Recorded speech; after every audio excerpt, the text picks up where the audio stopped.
Welcome to exam तक। आज है 4 सितंबर और 4 सितंबर 2021 के सभी इंपॉर्टेंट करंट अफेयर्स के क्वेश्चन हम लोग इस वीडियो में करने वाले हैं। सो आप लोग इस कंप्लीट वीडियो को ध्यान से ज़रूर से देखिएगा। पीडीएफ मिल जाएगी आपको टेलीग्राम चैनल पर। So make sure Telegram channel exam तक का ज्वाइन ज़रूर से कर लेना। 4000 के करीब लोग जो हैं उसमें जुड़े हुए हैं और जो है आप भी ज्वाइन कर लीजिएगा। अब स्टार्ट करते हैं फर्स्ट क्वेश्चन। टोक्यो पैरालंपिक्स में 2 पदक जीतने वाली पहली भारतीय महिला कौन बनी है? बहुत ही इंपॉर्टेंट क्वेश्चन है। एक ही पैरालंपिक्स खेल में मतलब कि टोक्यो पैरालंपिक्स में ही 2 पदक जीतने वाली पहली भारतीय महिला बनी है अवनी लेखरा। जी हाँ, बिल्कुल इन्होंने जो है अपना नाम बिल्कुल ही रोशन ही कर लिया है, क्योंकि कुछ दिन पहले इनको कोई नहीं जानता था। अवनी लेखरा ने अभी 2 पदक जीते हैं। पहला तो गोल्ड मेडल जीता था 10 मीटर एयर राइफल पिस्टल में, और अभी 50 मीटर की जो है कंपटीशन में इन्होंने ब्रॉन्ज मेडल जीता, यानी कि कांस्य पदक भी जीत लिया है, स्वर्ण पदक भी जीत लिया है एक ही पैरालंपिक्स में। सो याद रखना है, अवनी लेखरा टोक्यो पैरालंपिक्स में 2 पदक जीते हैं इन्होंने, बहुत इंपॉर्टेंट है। अच्छा, अभी तक भारत की क्या परफॉर्मेंस है इसमें अभी अगर बात की जाए तो टोक्यो पैरालंपिक्स में मैं आपको बता लेता हूँ। यहाँ पर जो है इंडिया की अगर बात की जाए तो इंडिया ने अभी तक 2 गोल्ड जीत लिए हैं एंड इसके अलावा 6 सिल्वर जीत लिए हैं और 4 ब्रॉन्ज मेडल जीत लिए, यानी कि टोटल जो है 12 मेडल जीत लिए हैं इंडिया ने अभी तक। इंपॉर्टेंट याद रखना, ठीक है ना। तो इंडिया ने 12 जीत लिया। बाकी कुछ लोग बोल रहे थे कि पैरालंपिक्स पे वीडियो बनाओ, तो मैं आपको बता दूं, जब भी पैरालंपिक्स खत्म होंगे उसके अगले दिन आपको डिटेल एनालिसिस की वीडियो मिल जाएगी और उससे बाहर जो है आपका एक भी क्वेश्चन नहीं जाने वाला है पैरालंपिक से। जिस तरह से मैंने ओलंपिक पे तो 2 वीडियो बनाई थी, एक पहले ओलंपिक की हिस्ट्री वगैरह सब कुछ बताई थी और फिर दूसरी वीडियो जो है ओलंपिक खत्म होने के बाद ओनली टोक्यो ओलंपिक के बारे में वीडियो बनाई थी। लेकिन ये जो होने वाली है टोक्यो पैरालंपिक्स की, इसमें आपको कुछ हिस्ट्री इसके स्टार्ट होने के बारे में और कुछ इंपॉर्टेंट रिकॉर्ड्स वगैरह भी बता दूंगा और साथ में टोक्यो पैरालंपिक्स भी बता दूंगा, ठीक है ना।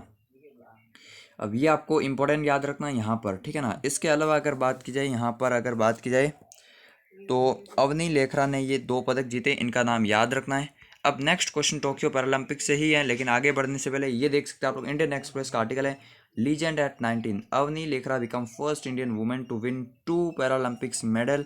सिर्फ 19 साल की है और इन्होंने जो है यहाँ पर जो है 2 मेडल जीते हैं एक ही ओलंपिक में। यहाँ पर बहुत बड़ी बात होती है स्पेशली इंडियन प्लेयर्स के लिए। नेक्स्ट है सेकंड क्वेश्चन। हाल ही में टोक्यो पैरालंपिक्स, ओलंपिक नहीं है, टोक्यो पैरालंपिक्स में जो है ऊंची कूद में रजत पदक किसने जीता? इंपॉर्टेंट है।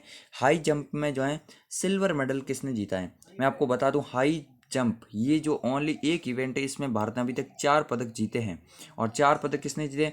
प्रवीण कुमार, निषाद कुमार, मरियप्पन थंगवेलु और शरद कुमार। जी हाँ, बिल्कुल इन चारों ने जो है अगर बात की जाए तो यहाँ पर जीता है पदक ऊंची कूद में। शरद कुमार ने शायद जो है ब्रॉन्ज मेडल जीता है एंड इन दोनों ने जो है अगर बात की जाए तो सिल्वर मेडल जीता है। लेकिन अभी रिसेंटली कल मैं आपको बता दूं, प्रवीण कुमार ने जो है ये जीता है अगर बात की जाए तो हाई जंप में सिल्वर मेडल एक और।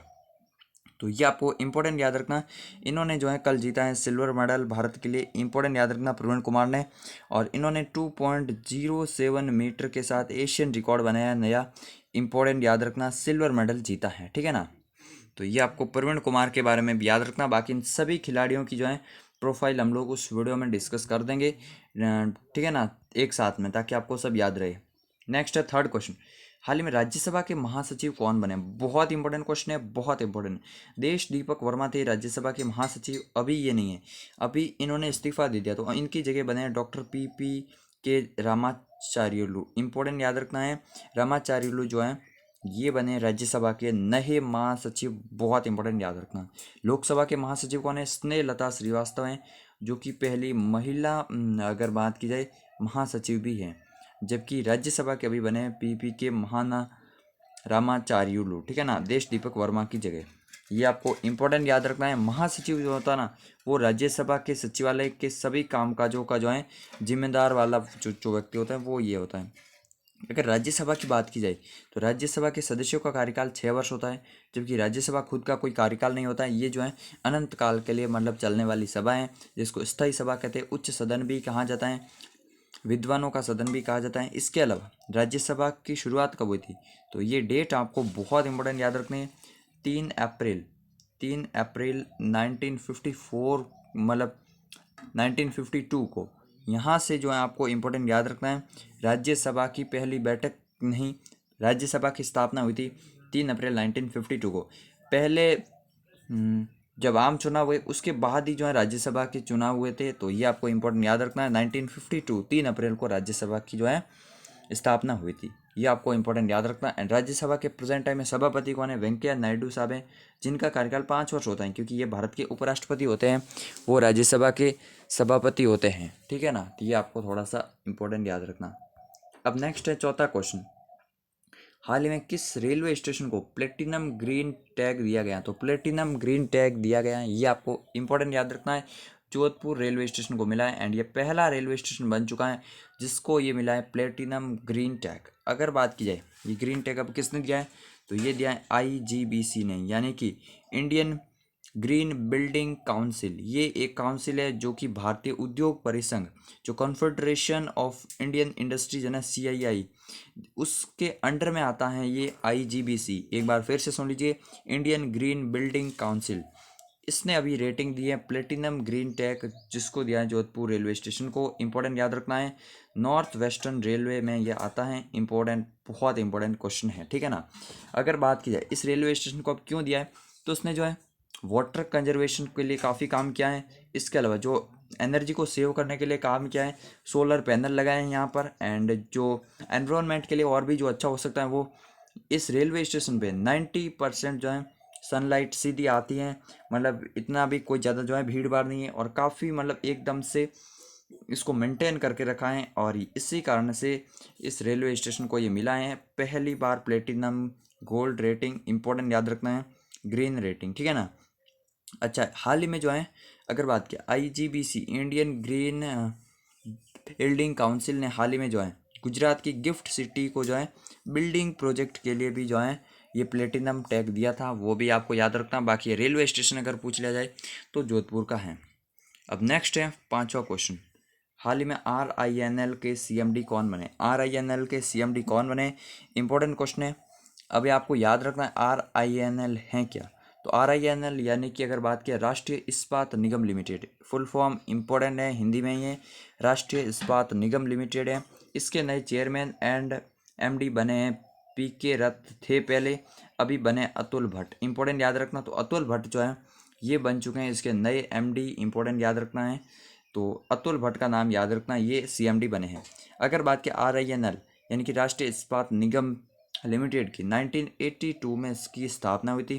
एंड हेडक्वार्टर कहाँ मिलेगा? विशाखापट्टनम में इसका हेडक्वार्टर मिलेगा, आंध्र प्रदेश विशाखापट्टनम में। विशाखापट्टनम आपको हाल ही में जो है इंपॉर्टेंट याद रखना है कि भारत की सबसे बड़ी सोलर मतलब फ्लोटिंग सोलर पावर प्रोजेक्ट जो है यहाँ पर शुरुआत हुई थी, यानी कि तैरता हुआ जो है सोलर परियोजना, ये विशाखापट्टनम में शुरुआत हुई थी हाल ही में, वो याद रखना।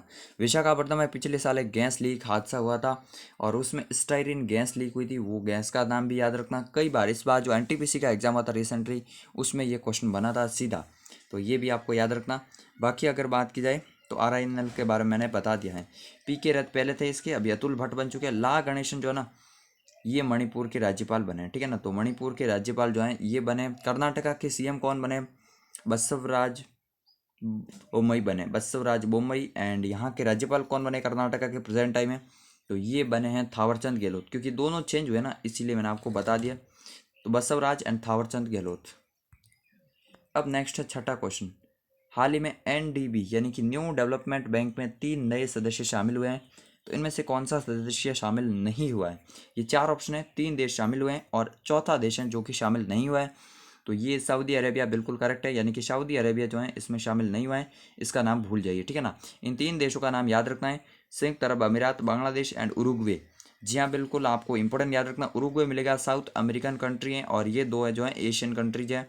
ये 3 देश अभी शामिल हुए हैं शुरुआती तौर पर NDB है। पिछले साल NDB में जो है सदस्य देशों को और ज़्यादा इंक्रीज करने के लिए जो है ये सब हुई थी बातचीत, जिसके तहत सबसे पहले इन 3 देशों को शामिल किया है। अब NDB क्या है? तो ब्रिक्स का नाम तो सबने सुना होगा। ब्रिक्स यानी कि Brazil, Russia, India, China and south Africa, ये इन 5 देशों का समूह है। और इन लोगों ने जो है 2014 से ये शुरुआत की थी कि हम लोग अपना एक बैंक बनाते हैं। उसका नाम रखा था पहले ब्रिक्स डेवलपमेंट बैंक, जिसका बाद में चेंज करके न्यू डेवलपमेंट बैंक कर दिया गया ताकि इसमें और भी नए सदस्य भी जुड़ जाए। तो अभी कितने सदस्य थे इसमें? 5 सदस्य थे, लेकिन अभी जो है 3 सदस्य और जुड़ गए।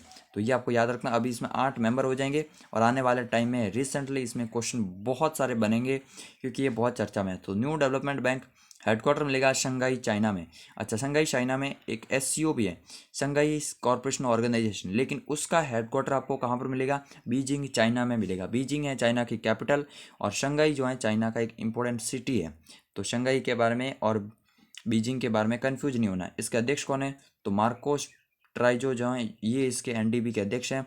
ब्रिक्स ने स्थापना की थी 15 जुलाई 2014 को और उस समय उसका नाम ब्रिक्स डेवलपमेंट बैंक था। 2015 में इसका नाम बदलकर न्यू डेवलपमेंट बैंक रखा गया। तो ये आपको याद रखना, 3 देश अभी रिसेंटली शामिल हुए, यूएई, बांग्लादेश एंड उरुग्वे। अब नेक्स्ट है 7वां क्वेश्चन, हाल ही में किस केंद्र शासित प्रदेश या राज्य ने अपने नए राजकीय पशु और पक्षी घोषित किए हैं? तो ऐसा कौन कर सकता है जो रिसेंटली कोई राज्य घोषित हुआ हो? लद्दाख, जी हाँ बिल्कुल, जम्मू कश्मीर से अलग होने के बाद इसने हाल ही में अभी घोषणा की है कि लद्दाख का जो राष्ट्रीय पशु मतलब राज्य पशु जो होगा वो होगा हिम तेंदुआ, यानी कि इसका जो है साइंटिफिक नेम है पैंथर यूनिका। हिम तेंदुआ जो है ये स्पेशली हिमालय की अगर बात की जाए तो हिमाचल प्रदेश और लद्दाख के एरिया में पाया जाता है हिम तेंदुआ। ये होगा लद्दाख का नया राज्य पशु। और काली गर्दन वाली क्रेन यानी कि ये जो सारस है ग्रस निक्रीकोलिस, ये राज्य पक्षी होगा। तो ये तो पहले राज्य पक्षी था ही, जम्मू कश्मीर का यही था काली गर्दन वाली क्रेन, यानी कि ये जम्मू कश्मीर का राज्य पक्षी था। और जम्मू कश्मीर का राज्य पशु कौन सा था? तो कस्तूरी हिरण जिसको कहता है ना, वो जम्मू कश्मीर का राज्य पशु था। अब उसकी जगह लद्दाख का राज्य पशु होगा हिम तेंदुआ। ये आपको इंपॉर्टेंट याद रखना है और ये क्वेश्चन बनेगा आपके एग्जाम में 100%। क्यों बनेगा? क्योंकि यहाँ पर अभी चेंज हुए हैं इसलिए स्पेशली बनेगा। सो लद्दाख के बारे में याद रखना, हिम तेंदुआ एंड काली गर्दन वाली क्रेन। लद्दाख में हाल ही में रिसेंटली क्या डेवलपमेंट हुई अगर बात की जाए तो विश्व की सबसे ऊंची सड़क जो है बीआरओ ने बनाई थी। ये आपको इंपॉर्टेंट याद रखना। वर्ल्ड का सबसे हाईएस्ट टावर जो है ना, ATC tower, mobile ATC tower जो है ये कहाँ पर? ये लद्दाख में लगा था।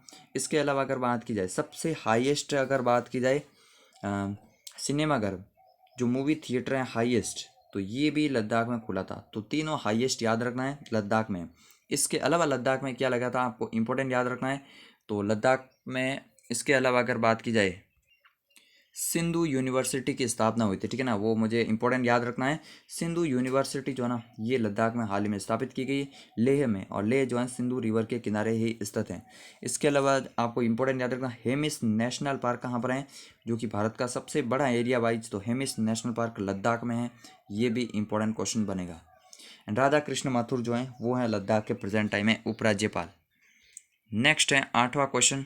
एंड 8वां क्वेश्चन कौन सा है यहाँ पर जो है अगर बात की जाए तो 8वां क्वेश्चन है हाल ही में किसने न्यूट्री गार्डन की शुरुआत की है? तो न्यूट्री गार्डन क्या है आपको पता होगा।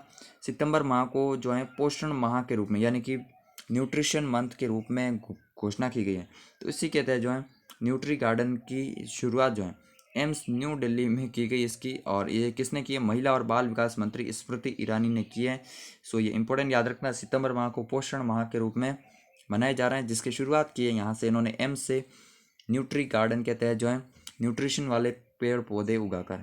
तो ये आपको इंपॉर्टेंट याद रखना, स्मृति ईरानी बिल्कुल करेक्ट ऑप्शन है, महिला और बाल विकास मंत्री हैं। सर्बानंद सोनोवाल ने वाई ब्रेक ऐप लॉन्च किया था हाल ही में, इंपॉर्टेंट याद रखना, वाई ब्रेक ऐप जो है सर्बानंद सोनोवाल ने लॉन्च किया था। आयुष मंत्री है, वेंकैया नायडू भारत के उपराष्ट्रपति है, इंपॉर्टेंट है। अब नेक्स्ट है 9th question. And 9th question कौन सा है? ये भी इंपॉर्टेंट क्वेश्चन है। हाल ही में जो है किस केंद्र शासित प्रदेश के उपराज्यपाल ने ग्रामीण महिलाओं के लिए 7 कार्यक्रम या 7 पहल की शुरुआत की है? तो ये इंपॉर्टेंट याद रखना है। 7 अगर बात की जाए पहल कहो या इसको कार्यक्रम कहो, तो ये शुरुआत की अगर बात की जाए जम्मू कश्मीर ने हाल ही में, इंपॉर्टेंट याद रखना, जम्मू कश्मीर के उपराज्यपाल मनोज सिन्हा ने शुरुआत की है। जो स्वयं सहायता समूह है ना यहाँ के, उन लोगों में अगर बात की जाए तो उनकी संख्या और ज़्यादा इंक्रीज करने के लिए और वहाँ पर महिलाओं की संख्या को और ज़्यादा इंक्रीज करने के लिए, क्योंकि जो गांवों की महिलाएं उनमें उद्यमिता को बढ़ावा देने के लिए, उनमें आत्म स्वरोजगार जो है पैदा करने के लिए ये 7 कार्यक्रम शुरू किया है। बहुत इंपॉर्टेंट याद रखना। अच्छा, जम्मू कश्मीर की बात की जाए तो जम्मू कश्मीर की कैपिटल मिलेगी आपको श्रीनगर। एंड जम्मू, ठीक है ना, ये 2 कैपिटल है, इंपॉर्टेंट याद रखना है। एंड डल झील, वुलर झील, ये सब आपको झील याद रखना, शेषनाग झील, बेरीनाग झील। इसके अलावा यहाँ की जो डल झील है ना, वहाँ पर SBI ने हाल ही में तैरता हुआ ATM लॉन्च किया था, तो वो आपको इंपॉर्टेंट याद रखना है। बाकी जो भी करंट अफेयर्स है वो मैं आपको कभी करवा दूंगा। तो ये थे आज के सभी इंपॉर्टेंट क्वेश्चन। कैसा लगा आपको वीडियो? आप अगर अब आप लोगों की जिम्मेदारी है, जब पूरा कंप्लीट वीडियो देख लेते हैं उसके बाद आपको क्या करना होता है, शेयर जरूर से करना होता है। जी हाँ बिल्कुल, आप लोग जो हैं शेयर जरूर से कीजिए, तभी हम लोग आपके लिए और भी अच्छे अच्छे वीडियो ला पाएंगे। तो शेयर कीजिए अपने सभी दोस्तों के साथ, सभी व्हाट्सएप, टेलीग्राम, फेसबुक ग्रुप में शेयर कीजिए। एंड साथ में जो है कमेंट जरूर कीजिए इस क्वेश्चन का, जपड़ युद्धाभ्यास जो है ये किस देश में आयोजित हो रहा है, कल के वीडियो मैंने बताया था। कमेंट बॉक्स में कमेंट कीजिए, नहीं पता है तो इतना ही कमेंट कर लीजिए कि कैसा लगा ये वीडियो, लेकिन कमेंट जरूर कीजिए। तो ये था आज का वीडियो। जय हिंद, जय भारत।